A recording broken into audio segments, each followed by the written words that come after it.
नमस्कार दोस्तों, आप देख रहे हैं पोल टॉक का यूट्यूब चैनल। मैं हूं संतोष कुमार पांडे। आज ऐसे संत की बात करते हैं, एक ऐसे साधु की बात करते हैं जो जन्म से दिव्यांग हुए, दृष्टिबाधित रहे, लेकिन आज वो लाखों लोगों के लिए दिव्य ज्योति की तरह है। लाखों छात्रों को पढ़ा रहे हैं। एक उन्होंने ऐसा काम किया है कि जो भारत सरकार और राज्यों की सरकारों ने भी नहीं किया है। जिनके मुरीद हैं प्रधानमंत्री मोदी, राष्ट्रपति कोविंद, प्रणब मुखर्जी, अब्दुल कलाम, इंदिरा गांधी, अटल बिहारी वाजपेयी और भारत के लगभग बहुत राज्यों के मुख्यमंत्रियों के साथ उनकी फोटो भी देखी जा सकती है। तो आज हम बात करते हैं गिरधर मिश्रा उर्फ स्वामी रामभद्राचार्य महाराज की, जो उत्तर प्रदेश के जौनपुर जिले के सांधी खुर्द गांव के रहने वाले हैं। उनकी माता सची देवी, पिता राजदेव मिश्रा, दोनों ने इनकी काफी मदद की है। बचपन में 2 महीने के थे तो इनकी आंखों में कुछ हुआ था और इनके गांव के लोगों ने, घर के लोगों ने ग्रामीण उपचार किया और उस ग्रामीण उपचार में स्वामी रामभद्राचार्य की आंखें चली गई। इनकी आईसाइट चली जाती है और उसके बाद लगातार इनका जीवन संघर्षमय होता जाता है। मगर इनके दादा जो थे वो इनके साथ हमेशा सहयोग में लगे रहते थे और इनकी काफी मदद करते थे। आचार्य महाराज के जो दादा थे सूर्यबली मिश्रा, उन्होंने इन्हें इतना सहयोग किया कि 8 साल की उम्र में ही स्वामी रामभद्राचार्य महाराज ने पूरा रामचरितमानस कंठस्थ कर लिया। यह कोई छोटी बात नहीं थी और वहीं से इनकी पढ़ाई आगे चलती जाती है। हालांकि कई ऐसे दृष्टांत हैं, कई ऐसी बातें हैं कि इनका कई लोगों ने सहयोग करने की बात भी की, मगर इन्होंने मना कर दिया। एक चीज आपको और बता देते हैं कि स्वामी रामभद्राचार्य महाराज की जो पढ़ाई हुई है पूरा संस्कृत से ही हुई है। उन्होंने किसी और कॉलेज, किसी और स्कूल्स की पढ़ाई नहीं की है, लेकिन आज एक बहुत बड़ा विश्वविद्यालय के वो मालिक हैं। उन्होंने आदर्श गौरी शंकर संस्कृत महाविद्यालय में पढ़ाई की। उसके बाद उस शिक्षा के लिए ये बनारस आ जाते हैं। संपूर्ण संस्कृत विश्वविद्यालय से इन्होंने पढ़ाई की है और वहीं से गोल्ड मेडलिस्ट होते हैं। आचार्य की 1973 में इंदिरा गांधी ने मदद करने की बात की थी। उन्होंने स्वामी रामभद्राचार्य को अमेरिका भेज करके आंखों के इलाज की बात कही, मगर स्वामी ने उसे इनकार कर दिया और 1973 में इन्होंने शास्त्री किया। 1976 में इन्होंने आचार्य की डिग्री हासिल की। इन दोनों पढ़ाइयों के दौरान ये गोल्ड मेडलिस्ट रहे।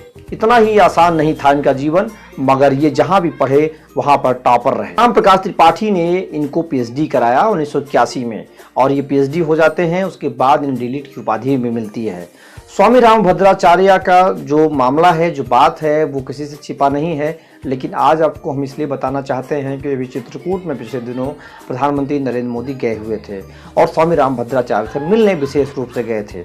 स्वामी रामभद्राचार्य को अब्दुल कलाम बहुत मानते थे, बहुत इज्जत करते थे। साथ ही साथ इंदिरा जी की बात मैंने आपको बता दी। अटल बिहारी वाजपेयी के भी इनके साथ अच्छे संबंध रहे। अटल बिहारी वाजपेयी इनको काफ़ी इज्जत सम्मान देते थे। इतना ही नहीं, रामनाथ कोविंद ने भी इनको काफ़ी इज्जत सम्मान दिया है। इनका जो माहौल है, जो पढ़ाई लिखाई है, अक्सर ये देखा जाता है कि जो साधु बनता है, जो संत बनता है, वो मठ चलाता है, वो कहीं न कहीं आश्रम चलाता है, प्रवचन देता है। प्रवचन ये भी देते हैं, लेकिन ये मठ और आश्रम न चला करके एक विश्वविद्यालय चलाते हैं।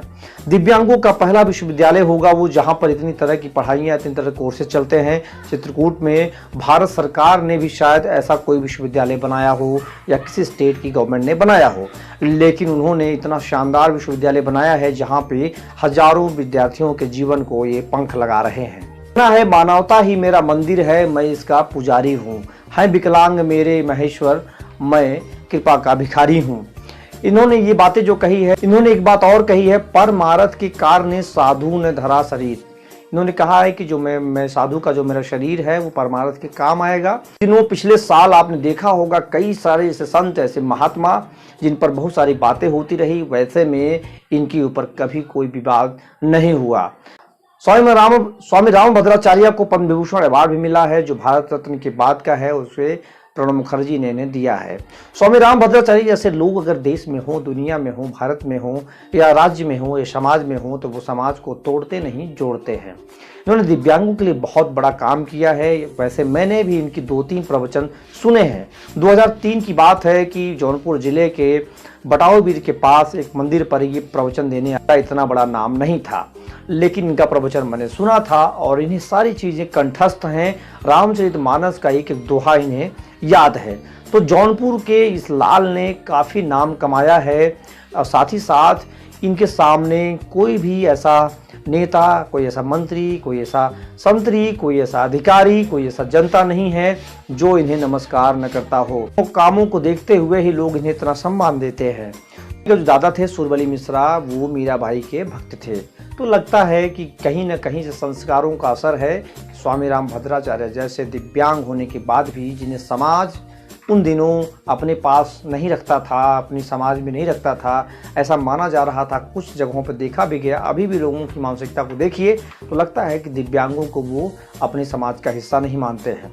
ऐसे में दिव्यांग होते हुए भी स्वामी राम भद्राचार्य ने जिस तरह से यूनिवर्सिटी को डेवलप किया है, बनाया है, लाखों विद्यार्थियों के जीवन में वो उड़ान की पंख भर रहे हैं, लगता नहीं है कि ये कोई मानव है। इनको देखने के बाद बातें ऐसे ही होती हैं। समाज को जोड़िए, तोड़िए नहीं। पोल टॉक की स्पेशल रिपोर्ट अगर आपको अच्छी लगी हो तो कमेंट, शेयर, लाइक जरूर करें। सब्सक्राइब करना ना भूलें। धन्यवाद, नमस्कार, जय हिंद, जय भारत।